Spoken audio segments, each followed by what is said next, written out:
They scrubbed marble floors until their knees bled.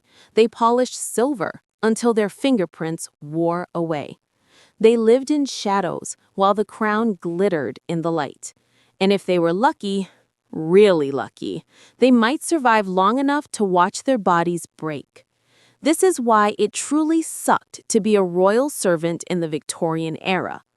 Picture this: Buckingham Palace, over 1,000 rooms, chandeliers dripping with crystal, gold leaf coating every surface, paintings worth fortunes lining every wall, and threading through all of it, invisible arteries, hidden corridors and secret passages designed specifically so staff could move without being seen.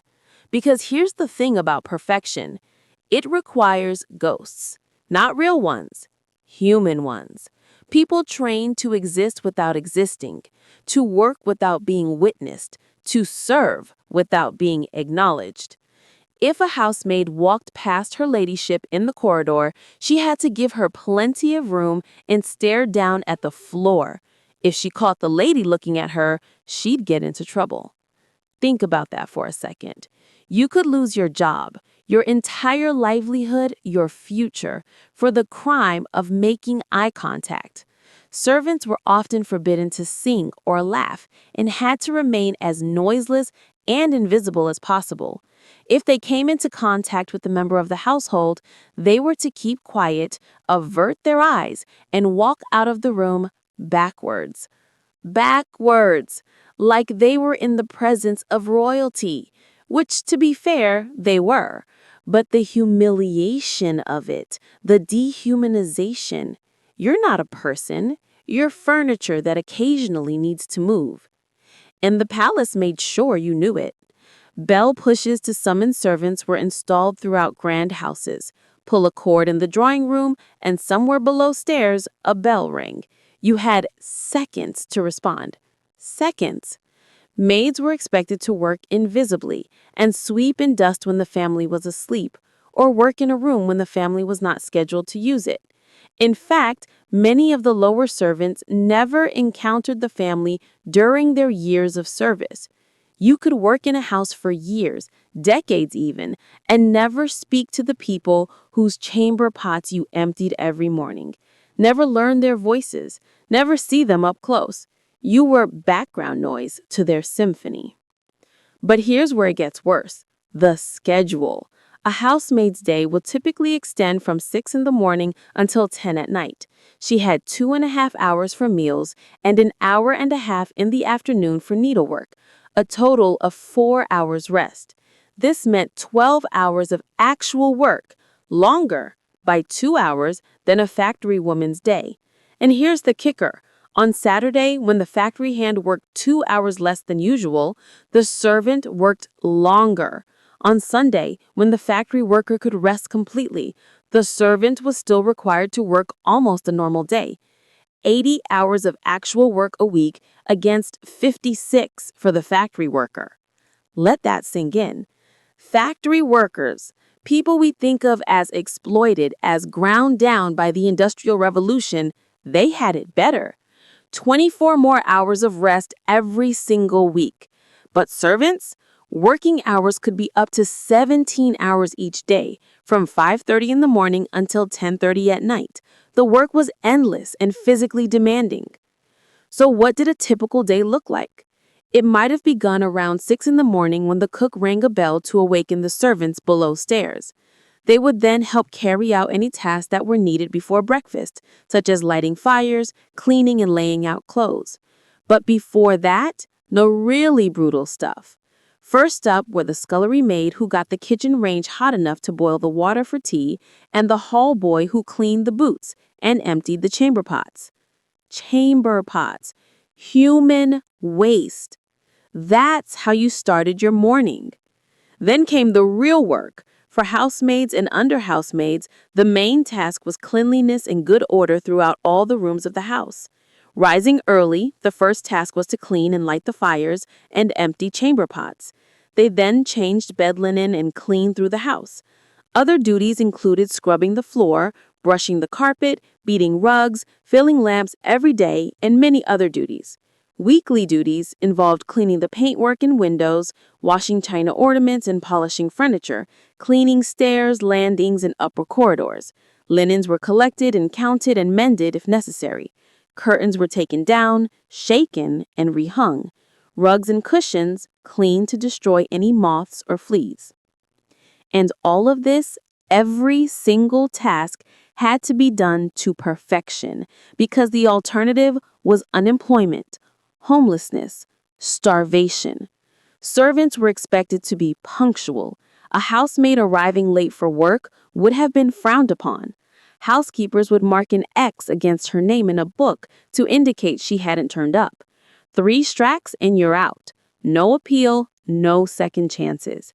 The system was designed to keep you terrified. But surely they were at least paid well for this torture, right? Wrong. Devastatingly wrong.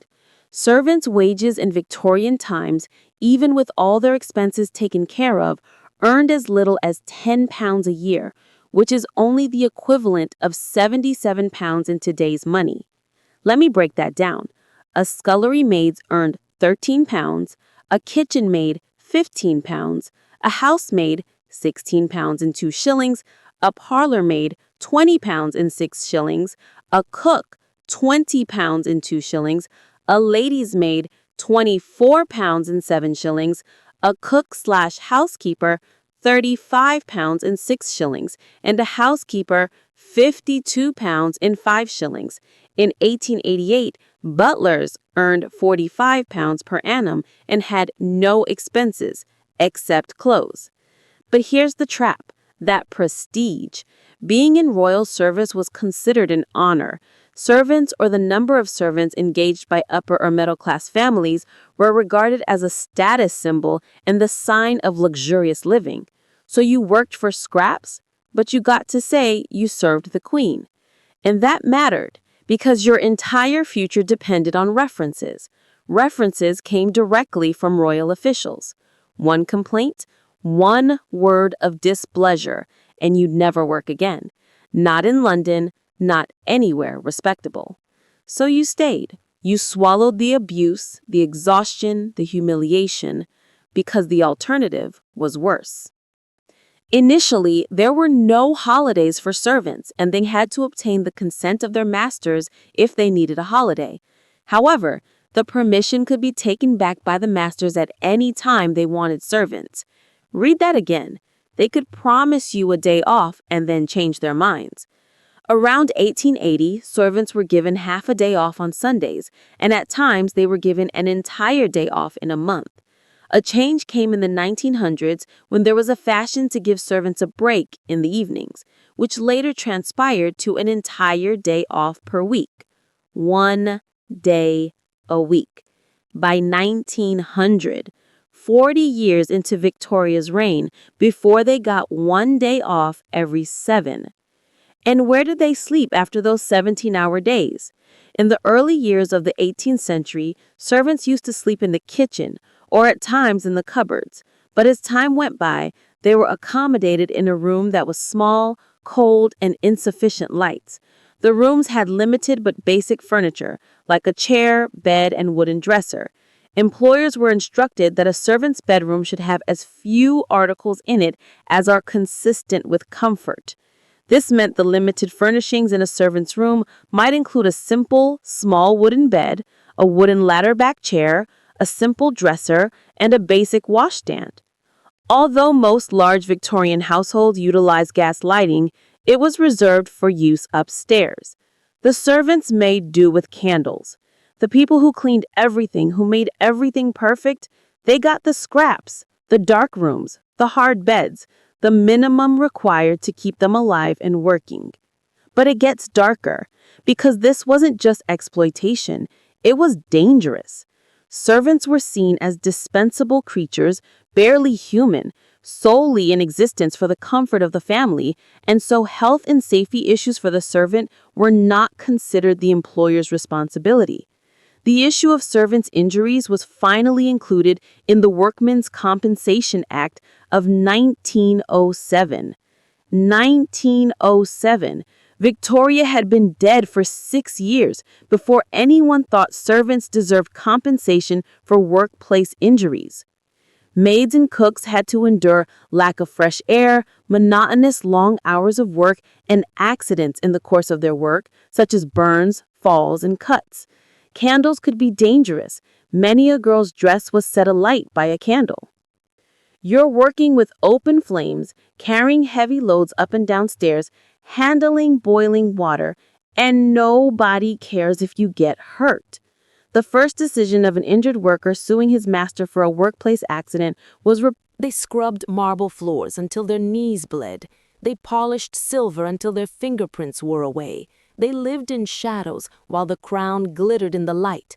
And if they were lucky, really lucky, they might survive long enough to watch their bodies break. This is why it truly sucked to be a royal servant in the Victorian era. Picture this. Buckingham Palace. Over 1,000 rooms, chandeliers dripping with crystal, bold leaf coating every surface, paintings worth fortunes lining every wall, and threading through all of it, invisible arteries. When she died, the scandal deepened. She was buried with Brown's photograph, locks of his hair, and his mother's wedding ring. Her son Edward, upon becoming king, immediately turned Brown's chambers into a billiard room and tried to destroy everything connected with him. References to Brown in Victoria's diary, Brown's own diary, doctor's notes, letters, all burned by the royal family. The kind of document bonfires that make historians weep. Here's what that tells you. One servant, one man who made Victoria feel human, received privileges that would have gotten anyone else fired instantly. Meanwhile, thousands of others scrubbed floors in silence, their names forgotten, their stories erased. And when Brown died, even his story got burned. But Brown was an anomaly. For everyone else, the hierarchy was rigid and brutal. Life as a Victorian servant was very hard and unforgiving, involving long hours with very few days off and basic living conditions. Whatever position a female servant held, the days were long, monotonous, and exhausting. Depending on the rules of the mistress of the house, they could be working from the early hours until late at night with very few breaks. And the psychological toll? One of the most common and difficult obstacles for servants to overcome was the loneliness and isolation they felt. For most servants, social life below stairs was restricted to contact only with one or two fellow servants, or possibly extended to include a couple of delivery men who came to the house on a regular weekly basis.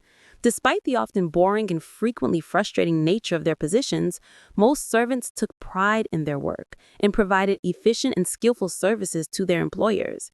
Still, their work was monotonous and most often thankless. One of the most remarkable characteristics of early Victorian domestic workers is the uncomplaining acceptance of conditions of life and work. Uncomplaining. That's what broke them. They accepted it. Because what choice did they have? On average, servants were about 25 years old when they married. By the time of marriage, they had, on average, been in service for some 12 years and had been placed in between 3 to 5 situations. 12 years, starting as children often. The servants during the Victorian period were young girls between 8 years to 12 or 13 years. 8 years old. Children doing adult labor for adult hours. And the cruelty wasn't always physical. Sometimes it was just being forgotten. Victoria claimed to be beloved by her staff, yet diaries describe her as cold and impatient. One maid wrote something that should haunt us. Her Majesty never once asked my name. Years of service, bleeding knees, exhausted bones, and the person you served every day never learned who you were. You were invisible, deliberately, systematically, by design.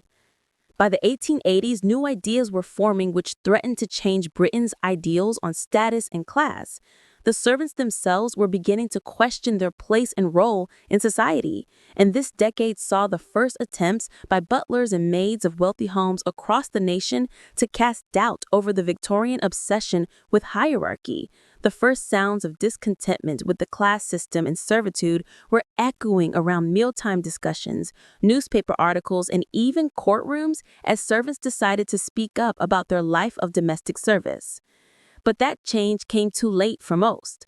Toward the end of the Victorian age, there became a shortage of domestic workers as young women preferred the more social atmosphere and shorter working hours in factory work to the longer hours worked in domestic service. Think about that. Factory work, the thing we think of as the definition of Victorian exploitation. Young women chose that over domestic service.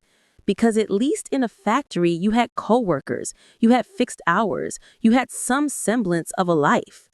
And the secrets, the things servants saw, royal staff today are strictly forbidden to speak about their conditions of employment.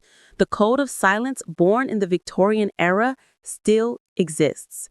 Servants who witnessed royal misbehavior, affairs, drunkenness, or secret visitors were expected to forget what they saw.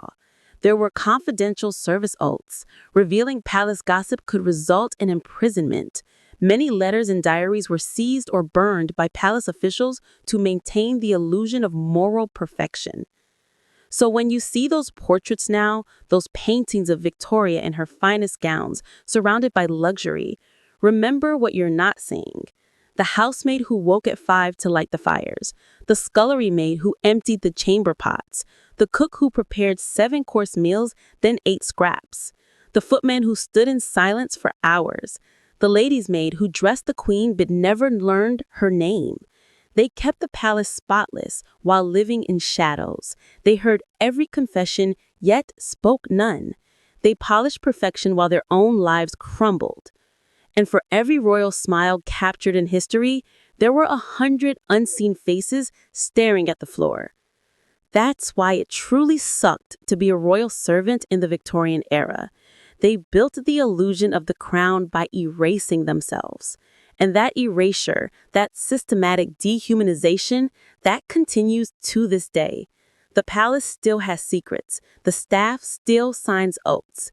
The machinery of invisibility still runs. They just don't call them servants anymore.